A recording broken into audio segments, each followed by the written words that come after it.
ईश्वर के सभी प्रिय भक्तों को मेरा सादर प्रणाम। मैं विनीता आज आपके अपने इस channel spiritual and inner peace में सभी का स्वागत करती हूँ। मैं आपके लिए इस चैनल में ईश्वर से जुड़े सुंदर सुंदर रोचक प्रसंगों को, कथाओं को लाती रहूँगी। इसी दिशा में मैं आज आपके लिए भगवान शिव की महिमा लेकर आई हूँ कि वे कैसे हैं। मेरे इस चैनल में मैं नई कथाएं हर इतवार को, रविवार को शुरू करूंगी और वो जितनी लंबी होंगी उतने छोटे छोटे वीडियोस मैं रोज़ाना अपलोड करूंगी। जितनी बड़ी कथा उतने दिन का समय लगेगा और नई कथा का प्रारंभ फिर नए इतवार से शुरू होगा।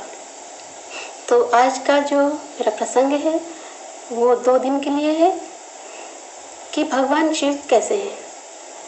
ये बड़ा ही छोटा सा विवेचन है, दैनिक जीवन में हम रोजाना जो पूजन अर्चन करते हैं उसी से संबंधित है,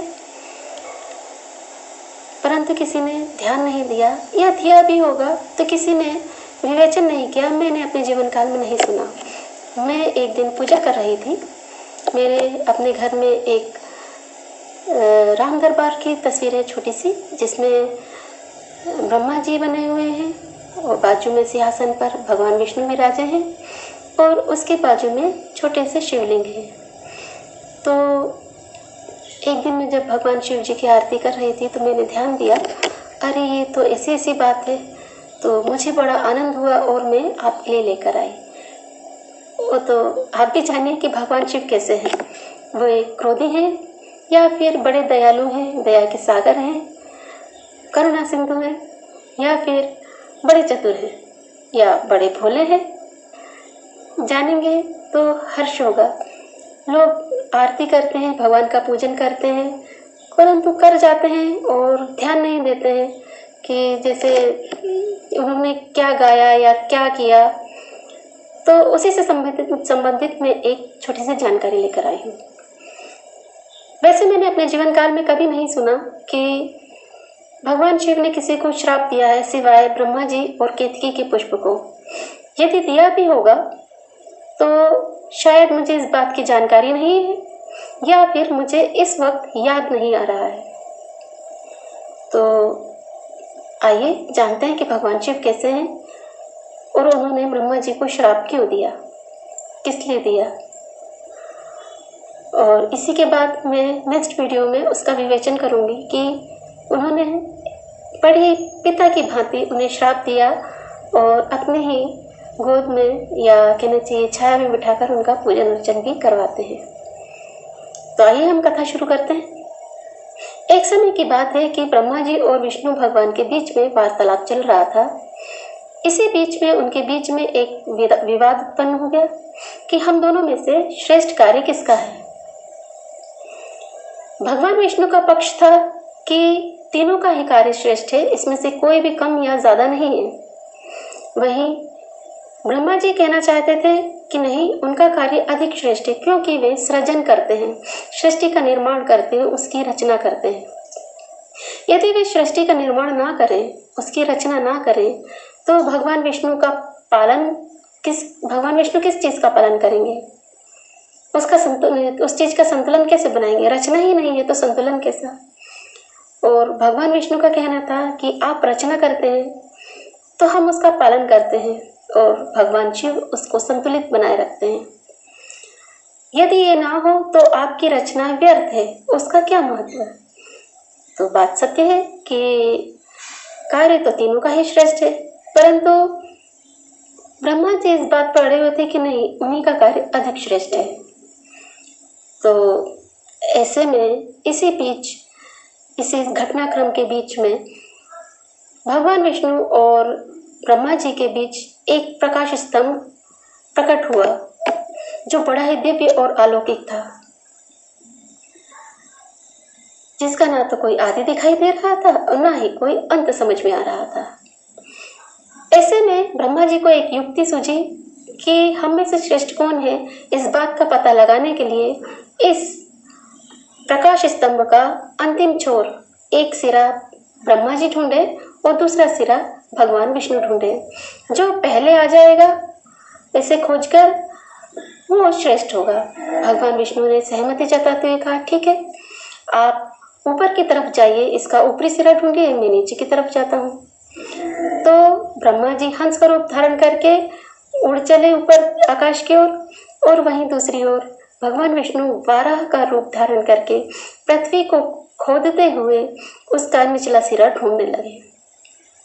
भगवान विष्णु जब धरती को खोदते खोदते थक गए और उसका अंतिम सिरा नहीं ढूंढ पा रहे थे, उस समय उन्होंने हार मान ली और अपने स्थान पर आकर बैठ गए और अपने हृदय में, अपने मन में बड़ी श्रद्धा से ब्रह्मा जी को अपने से श्रेष्ठ मान लिया।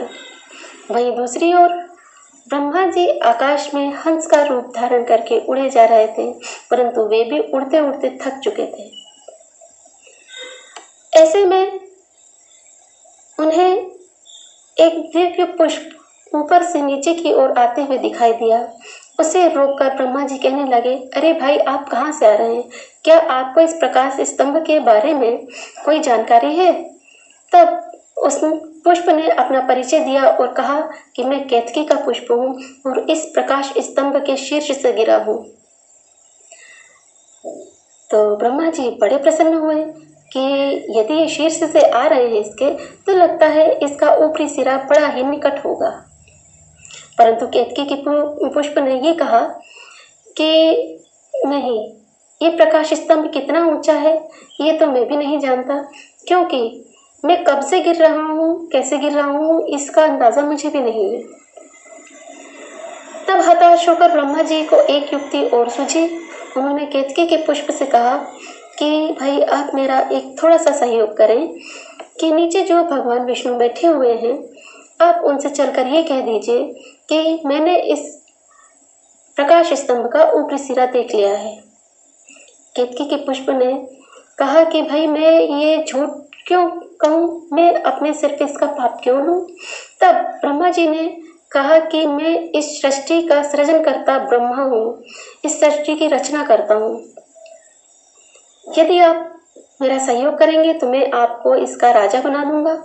केतकी का पुष्प लालच में आ गया, उसे लोभ हो गया। उसने कहा, ठीक है, यदि आप ऐसा करते हैं तो मैं आपका साथ देने के लिए सज्ज हूँ। तो दोनों ही ब्रह्मा जी और केतकी का पुष्प भगवान विष्णु के पास जाकर कहने लगे कि ब्रह्मा जी ने इस प्रकाश स्तंभ का ऊपरी सिरा देख लिया है और साक्ष्य के तौर पर वो मुझे लेकर आए हैं। तो ऐसे में भगवान विष्णु ने ब्रह्मा जी को अपने से श्रेष्ठ मानकर उन्हें प्रणाम किया। इतने में ही तत्काल भगवान शिव उस प्रकाश स्तंभ से प्रकट होकर कहने लगे कि ये प्रकाश स्तंभ कोई और नहीं, स्वयं मैं ही हूँ और मैं इसका साक्षी हूँ कि ब्रह्मा जी झूठ बोल रहे हैं और केतकी का पुष्प भी झूठ बोल रहा है, जिसके अपराध में भगवान शिव ने ब्रह्मा जी को दंड स्वरूप श्राप दिया कि आज के पश्चात आपका कहीं भी कोई पूजन अर्चन नहीं करेगा, आपका विश्व में कहीं कोई मंदिर नहीं होगा। इसलिए जो आदिकाल से पुष्कर क्षेत्र में पहले से ही ब्रह्मा जी का मंदिर स्थित है, उसके अतिरिक्त अन्य और कोई मंदिर ब्रह्मा जी का संपूर्ण विश्व में नहीं है। उनका किसी भी धर्म अनुष्ठान में पूजन अर्चन नहीं किया जाता। और केतकी के पुष्प को श्राप दिया कि आज के पश्चात मैं आपको स्वीकार नहीं करूंगा। यदि कोई भी व्यक्ति केतकी के पुष्प को किसी भी शिवलिंग पर अर्पित करता है तो वो शिवलिंग खंडित माना जाएगा। इस तरह से ब्रह्मा जी और केतकी के पुष्प को श्राप मिला। भगवान शिव ने क्रोध में आकर श्राप दिया, ऐसा नहीं था। उन्होंने एक पिता की भांति उन्हें दंडित किया। तो ये थी आज की कथा।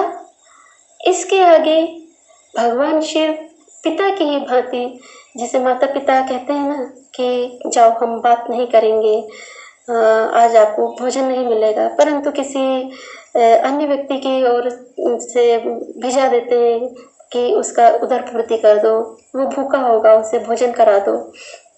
ठीक इसी प्रकार भगवान शिव ब्रह्मा जी का पूजन अपने नित्य पूजन में किस तरह करवाते हैं, इसका विवेचन मैं आपसे कल कर सकूंगी।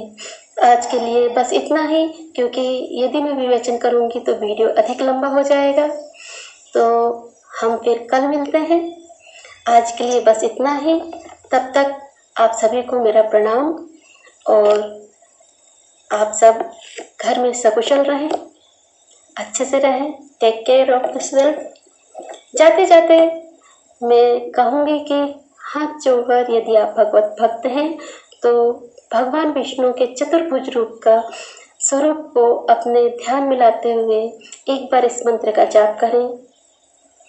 हरे कृष्ण कृष्ण कृष्ण हरे हरे, हरे राम राम राम हरे हरे। नमस्कार दोस्तों।